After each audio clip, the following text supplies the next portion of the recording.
హార్ట్స్లో మినిస్ట్రీకి మిమ్మల్ని ఆహ్వానిస్తూ ఉన్నానండి. బాగున్నారా?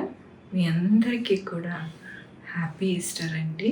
ఈస్టర్ శుభాకాంక్షలు తెలుపుతూ ఉన్నాను. మీరందరూ కూడా దేవుని యొక్క కృప పొందుకొని సంతోషంగా ఈ దినము ఆరాధించే వారిగా ఉంటున్నారని దేవునికి వందనాలు చెల్లిస్తూ ఉన్నానండి.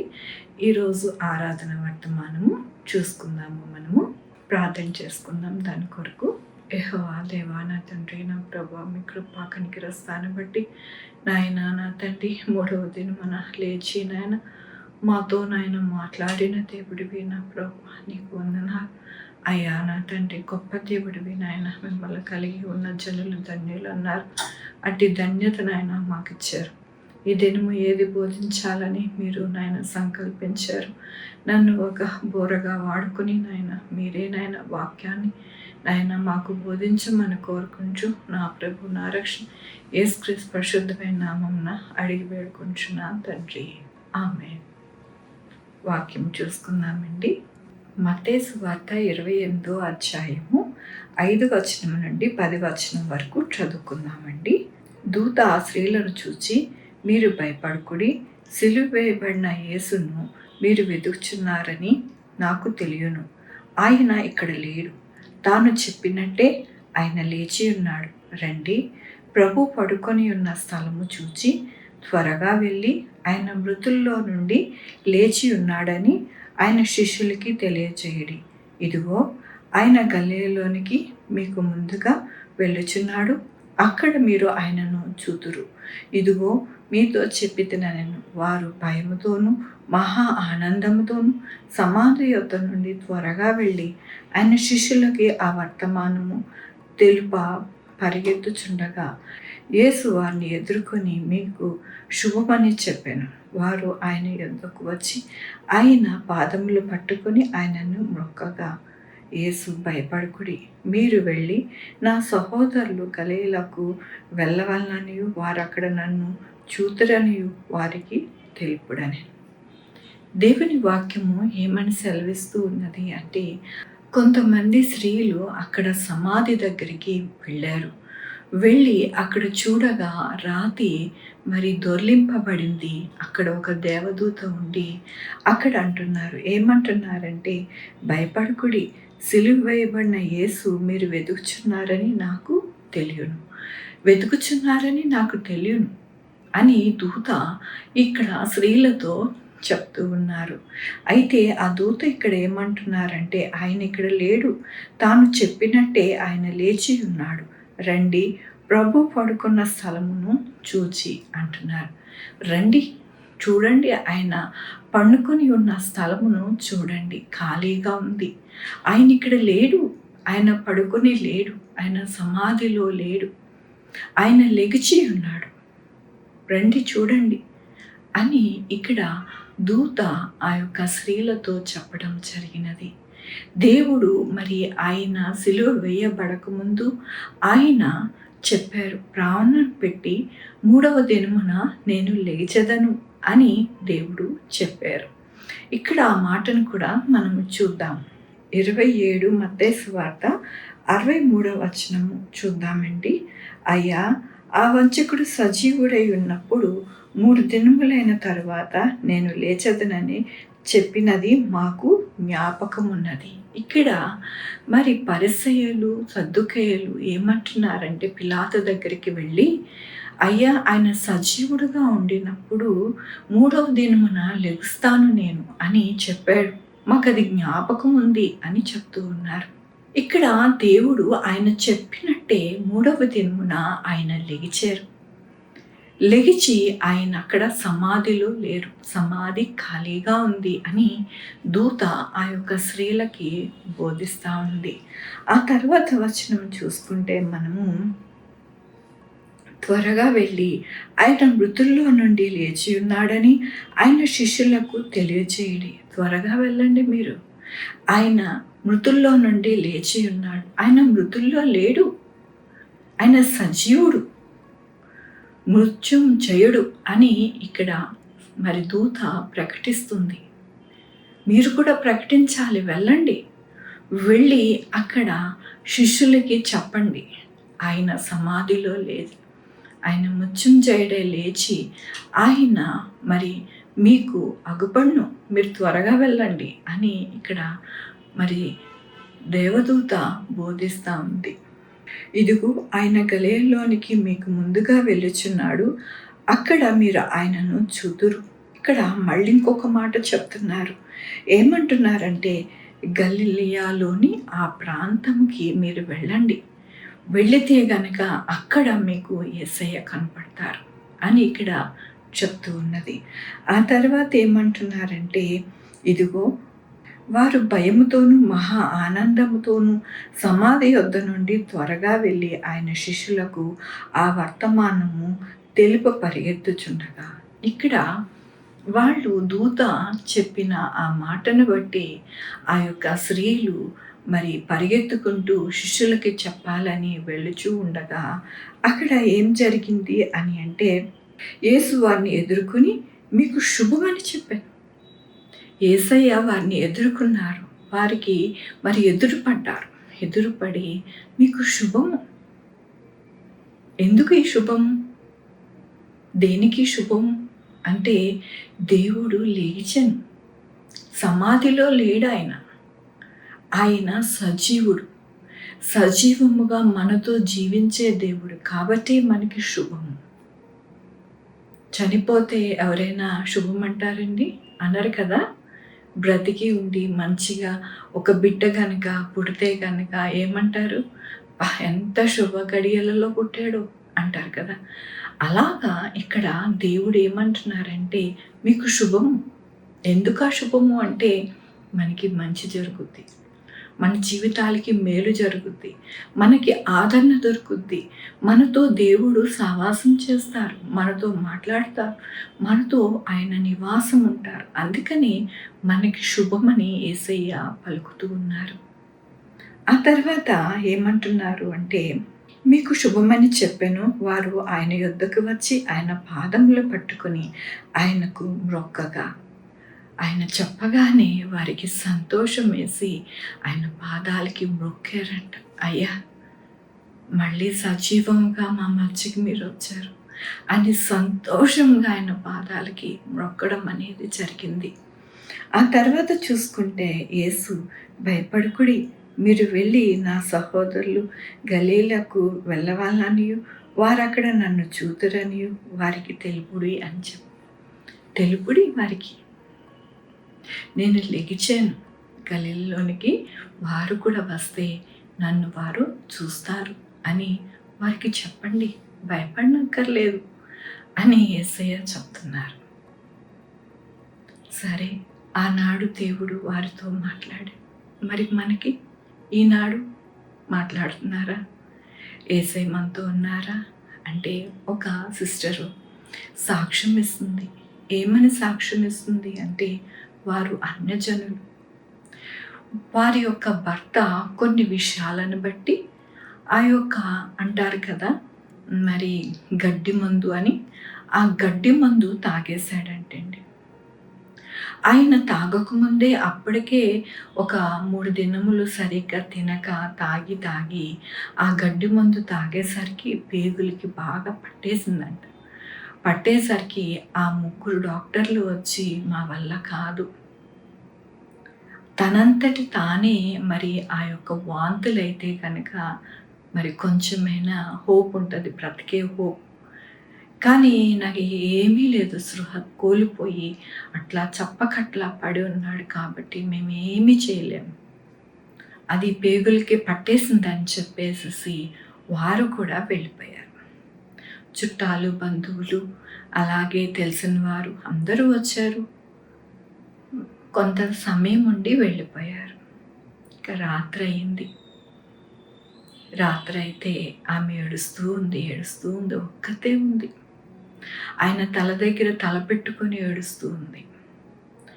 ఏడుస్తూ ఉండగా ఆమెకి ఒక గుర్తు వచ్చింది. ఏమిటి ఆ గుర్తు అంటే, ఒకరు ఆమెకి యేసయ్య గురించి చెప్పడం అనేది జరిగింది. యేసయ్య నిజమైన దేవుడు, యేసయ్య అని ఎవరైతే ఆయన పాదాల దగ్గరికి వస్తారో ఆయన విడిచిపెట్టరు. ఆయన ఎప్పుడు కూడా హక్కును చేర్చుకుంటారు అని చెప్పడం అనేది జరిగింది. ఆమెకి ఆ మాటలు గుర్తుకొచ్చి వెంటనే ఆమె హృదయంలో అనుకుంది, యేసయ్యా, నువ్వు నిజమైన దేవుడు అంట కదా, సజీవమైన దేవుడు అంట కదా, నా భర్త బతికితే గనక నిన్నే సేవిస్తాను, నా దేవుడిగా నిన్నే పూజిస్తానయ్యా, నా దేవుడుగా, నా సొంత రక్షకుడిగా నేను నిన్నే ఉంచుకుంటానయ్యా అని అసలు తెలియని ప్రార్థన, తెలియని మూలుగు అనేది ఆమె పెడుతూ ఉంది. అప్పుడు యేసయ్యే ఆమె దగ్గరికి వచ్చారు. ఆమె చెప్తుంది, తెల్లటి అంగి వేసుకుని ఆ యొక్క వెలుగు, అంత వెలుగు, ఆ వెలుగులో నుంచి యేసయ్య నాకు కనబడి చక్కగా దేవుడు దర్శనమిచ్చారు. ఆ వెలుగు నా భర్త మీదకి ప్రసరింపబడింది. ఆ వెలుగు చూస్తే అసలు నిజంగా ఎంత వెలుగుతో ఆ యొక్క దేవుడు యేసయ్య అంత ఎత్తున అంత చక్కగా నిలువుట తెల్లటి అంగీతో ఆయన ఇలా వచ్చారు. వచ్చి ఇట్లాగా చాపారు. కాసేపటికే నా భర్త వాంతులు చేసుకుని ఆ యొక్క తాగిన మొత్తంతా ఆ యొక్క మందు మొత్తం కూడా కక్కేశాడు, బ్రతికాడు అని చెప్తుంది. ఆమెకి ఏమీ తెలియదు, అన్యురాలు. కానీ కష్టకాలం వచ్చింది, బాధ వచ్చింది.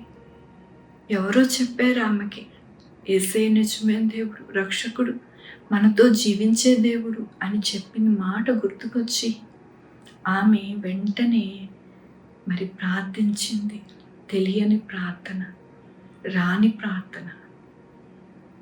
వెంటనే దేవుడు ఆమెని హక్కును చేర్చుకుని తన భర్తని బ్రతికించాడు అని యేసయ్య గురించి సాక్ష్యం ఇస్తుంది ఆ స్త్రీ. మన జీవితాలలో కూడా దేవుడు మన యొక్క జీవితాలలో ఈ కార్యం చేశాను అని ఎంతమంది మనలో సాక్ష్యాలు ఇస్తూ ఉన్నారు. ఎంతమంది యేసయ్యని చూసాం, ఆ వెలుగుని చూసాం, మా జీవితాలని దేవుడు కట్టేనని మనము సాక్ష్యాలు ఇస్తూ ఉన్నాం. అయితే ఈ దినము దేవుడు బోధిస్తూ ఉన్నది ఏమిటి అంటే, ఎవరో ఒక్క మాట ఆమెకి చెప్పారు. ఒక్క మాట, యేసే నిజమైన దేవుడు, ఆయనే రక్షకుడు, ఆయన మనతో సజీవముగా జీవించే దేవుడు అని ఎవరో ఎప్పుడో చెప్పారు. ఇప్పుడు ఆమెకి కష్టం వచ్చింది, బాధ వచ్చింది, ఆ మాట గుర్తుకొచ్చి వెంటనే యేసే పాదాలు పట్టుకోవడానికి ఆ మాట పురుకొల్పింది ఆమెని. ఆ పురుకొల్పిన వెంటనే దేవుడు ఆమె చక్కగా దర్శించడానికి, ఆమె ప్రార్థించుకోవడానికి, ఆ యొక్క అక్కర పొందుకోవడానికి ఆ చిన్ని మాట చాలా ఆమె పట్ల ఎంతగానో అమూల్యమైన మాటగా అయిపోయింది. ఇక్కడ స్త్రీలకి దూత చెప్తుంది, వెళ్ళండి, దేవుడు లెగిచి ఆయన మీకు ముందుగా వెళ్ళుచున్నాడు, మీరు ఆయనని ఎదుర్కొంటారు, ఆయన సమాధిలో లేరు, ఆయన సజీవుడు అని ఇక్కడ దూత ప్రకటిస్తాం. అదే కాకుండా దేవుడు శుభం అని వారికి చెప్పి వారిని దీవించి, నా యొక్క శిష్యులకి వెళ్ళి చెప్పండి ఈ వర్తమానం. ఏమిటా వర్తమానము అంటే, దేవుడు సమాధిలో లేరు, లెగిచారు, మన కొరకు ఆయన వస్తున్నారు, మనం ఆయనని ఎదుర్కొంటాము అని ఈ యొక్క వర్తమానాన్ని తెలుపుతూ ఉన్నారు. ఈనాడు కూడా దేవుడు మనతో కూడా చెప్తున్నారు. ఏమంటున్నారంటే, ఆయన సజీవుడుగా ఉన్నారు, మనము మృతుల్లో మనం వెతక్కోక్కర్లా. ఈ రోజుల్లో అనేక మంది ప్రయాసపడి భారం మోసుకుంటూ వారి యొక్క స్థితిలో ఎంతో భారం, ఎంతో కష్టం, ఎన్నో ప్రయత్నాలు చేస్తూ ఉంటారు మోక్షానికి వెళ్ళాలి, ఆ యొక్క దేవుని దగ్గరికి వెళ్ళాలి అని ఎంతో ప్రయాసపడుతూ ఉంటారు. కానీ దేవుడు అంటున్నారు, సమస్త జనులారా, మీ భారమంతా నా మీద వేయండి, మీకు విశ్రాంతినిస్తాను, మీ భారమంతా కూడా నేను మోస్తాను. మీకు పరలోకం ఇస్తాను. నాతో సహవాసం చేయడానికి నా చేతులు చాపుతున్నాను అని దేవుడు చెప్తా ఉన్నారు. ఈ యొక్క స్త్రీలు వెళ్ళి అక్కడ వార్త చెప్పారు ఆ యొక్క శిష్యులకి. ఈనాడు కూడా దేవుడు అంటున్నారు, నా గురించి ఒక్క మాట చెప్పవా? నేను సజీవుడను. మీ యొక్క జీవితాలలో గొప్ప కార్యం చేశాను కదా, ఒక్క మాట, ఆ ఒక్క మాట చెప్పవా అంటున్నారు. మరి చెప్దామా? యేసయ్య నిజమైన దేవుడు, ఆయనని కలిగి ఉన్నాం మేము. ఆయన కలిగి లేకపోతే నశించిపోయేవారిగా, నరకానికి వెళ్ళేవారిగా మేము ఉండేవాళ్ళమని ఒక్క మాట. అలాగే మా దేవుడు గొప్ప కార్యాలు చేసే దేవుడు. నీకు కష్టము, బాధ, అవసరత ఉండినప్పుడు యేసయ్యని జ్ఞాపకం చేసుకో. నీ అవసరత అంతా కూడా తీరుస్తారు. నీ కష్టమంతా తీసివేస్తారు. నీకు మంచిగా దేవుడు జీవితాన్ని, మంచి జీవితాన్ని మీకు అనుగ్రహిస్తారు అని ఒక్క మాట చెప్తామా? ఇక్కడ దేవుడే చెప్తున్నారు కదా, వెళ్ళి చెప్పండి నా శిష్యులు. ఇక్కడ దేవుని వాక్యం ఏమని బోధిస్తుంది అంటే 28, 19, 20. కాబట్టి మీరు వెళ్ళి సమస్త జనులను శిష్యులుగా చేయుడి. తండ్రి యొక్కయు, కుమారుని యొక్కయు, పరిశుద్ధాత్మ యొక్కయు నామంలోని వారికి బాప్తిసమిచ్చుచు నేను మీకు ఏ సంగతులను ఆజ్ఞాపించుతున్నో వాటినన్నిటినీ గైకొనవలనని వారికి బోధించుడి. ఇక్కడ ఏమంటున్నారు? బోధించండి, నా శిష్యులుగా చేయండి అంటున్నారు. పైన వచనంలో 10వ వచనంలో కూడా ఏమంటున్నారు? యేసు భయపడుకుడి, మీరు వెళ్ళి నా సహోదరులు గలీలకు వెళ్ళవలననియు వారు అక్కడ నన్ను చూతురని వారికి తెలుపుడి అని. అప్పుడు, ఇప్పుడు, ఎప్పుడు దేవుడు చెప్తూ ఉన్నారు, నా శిష్యులుగా చేయుడి, నా శిష్యులుగా మీరు అనేక మందిని మరి పురుకొల్పండి అని చెప్తా ఉన్నారు. మరి మనము యేసయ్య యొక్క ఆజ్ఞను మనం మోసుకొని వెళ్తున్నామా? యేసయ్య ఆజ్ఞను మనము అనేక మందికి పంచుతున్నామా? యేసయ్యని చూపిస్తున్నామా? యేసయ్యని, ఆయన కృపను మనము తెలుపుతున్నామా? తెలిపితే సంతోషం. మనకి రావాల్సిన బహుమానం మనకి దొరుకుతుంది ఖచ్చితంగా. కానీ తెలపకపోతేనే దేవుడి తినమంటున్నారు మీతోని, నాతో. చెప్పండి, నేను సజీవుడనై ఉన్నాను. నేను మృతుల్లో లేను. మృతులు వెతుకుతున్నారు, మీరు ఎక్కడెక్కడో వెతుకుతున్నారు. కానీ నేను అక్కడ లేను. నేను మీతో నివాసం చేసేవాడిని, మీతో ఉండేవాడిని. కాబట్టి మీరు ఎక్కడ వెతకక్కర్లా, ఎక్కడ ప్రయాసపడక్కర్లా, ఎక్కడా కూడా మీ ధనము, మీ యొక్క సమయము, మీ యొక్క మరి ఆ యొక్క శక్తి అంతా కూడా వేస్ట్ చేసుకోవద్దు. నా యొద్దకు రండి. నా యొద్దకు వస్తే మిమ్మల్ని ఆశీర్వదిస్తాను, దీవిస్తాను అంటున్నారు. మరి మనం ఆ పని చేద్దామా? దేవుని మాటకి లోబడదామా? లోబడి అనేక మందికి శిష్యులుగా చేయడానికి మనవంతు, మన యొక్క ఒక్క మాట చెప్పి దేవునికి విధేయులై దేవుని శిష్యులుగా ఉంటూ ఆయన పనిని మనము ముగించేవారిగా ఉండాలని దీన్ని మాట్లాడుతున్నారు దేవుడు. మనందరికీ తెలుసు యేసయ్య మృతుల్లో లేరు, సజీవముగా ఉండి మనతో మాట్లాడుతున్నారు, మనకి అక్కర తీరుస్తున్నారు, మన యొక్క సంరక్షకుడుగా ఉన్నారు. కాబట్టి అనేక మంది నశించుకున్న వారికి దగ్గరికి మనం వెళ్ళి ఈ మాటే చెప్పాలి, నశించిపోతున్న సమస్త జనులారా రండి, యేసయ్య మీ కొరకు చేజాపి ఆయన హక్కును చేర్చుకుంటారు అని. మరి ఆ స్త్రీ ఎవరో చెప్పిన మాట, ఆ యొక్క మరి సిస్టర్ చక్కగా ఆ మాటని మరి జ్ఞాపకం చేసుకొని ప్రార్థించగానే యేసయ్య వచ్చి గొప్ప కార్యం చేశారు. మన వల్ల ఏదీ కాదు, కానీ దేవుడు మన పక్షాన ఎలా ఉన్నారు అనే మాట చెప్పితే దేవుడే ఆ కార్యాలు చేస్తారు. కాబట్టి ఈ యొక్క సంవత్సరంలో, ఈ యొక్క మరి ఈస్టర్ దినమున మనం ఒక తీర్మానించుకుందాం. ప్రభా, సంవత్సరానికి ఒక్కసారైనా, ఒక్కరోజు ఒక్కళ్ళనైనా కూడా నీ వద్దకు కొంతమందిని నేను తీసుకురావడానికి నాకు సహాయం చేయని ప్రార్థిద్దాం. తప్పకుండా దేవుడు గొప్ప కృపని అనుగ్రహించి ఆయన యొక్క దీవెన మనకును అనేక మందికి అనుగ్రహిస్తారు. ఇక్కడ మీకు శుభము, మీకు మంచి జరుగును అంటున్నారు యేసయ్య. మన జీవితంలో అనేక మంది జీవితంలో మంచి చేసే దేవుడుగా ఉన్నారు కాబట్టి ఈ దినము ఆయన యొక్క కృపను మన యొక్క జీవితాలలో తలపోసుకుంటూ ఆయన పాదాల దగ్గరకు వచ్చి మనము ఆరాధిస్తున్నాం. అలాగే అనేక మంది ఎంతో భారాలతో, ఎన్నో కష్టాలతో ఇలాంటి సిస్టర్లు, బ్రదర్లు ఎంతమంది ఉన్నారో వారందరినీ కూడా దేవుని వైపు నడిపించే ఆ బాధ్యత మనకుందని దేవుడు ఈ దినం మనల్ని జ్ఞాపకం చేస్తూ ఉన్నారు. కాబట్టి మన జీవితాలలో ఎల్లప్పుడూ కూడా ఆయన యొక్క కృపను పొందుకునే వారిగా ఉంటూ అనేక మందికి ఆ కృపను పంచేవారిగా ఉంటూ దేవుడు నడిపించాలని దేవునికి వందనాలు. మీ అందరికీ నా వందనాలు. ప్రార్థించుకుందామండి. ముగింపు ప్రార్థన. యెహోవా దేవా, నా తండ్రి, నా ప్రభువా, మీ కృపా కనికరస్తాన్ని బట్టి నీకు వందనాలు, స్తుతులు, స్తోత్రం చెల్లించుకుంటున్నాను.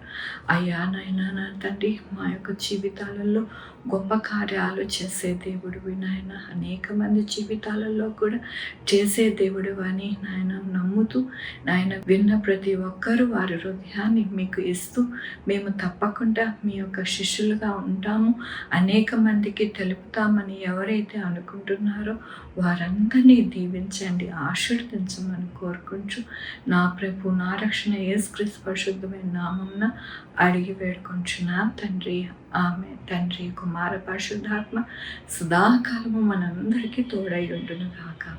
ఆమె. God bless you.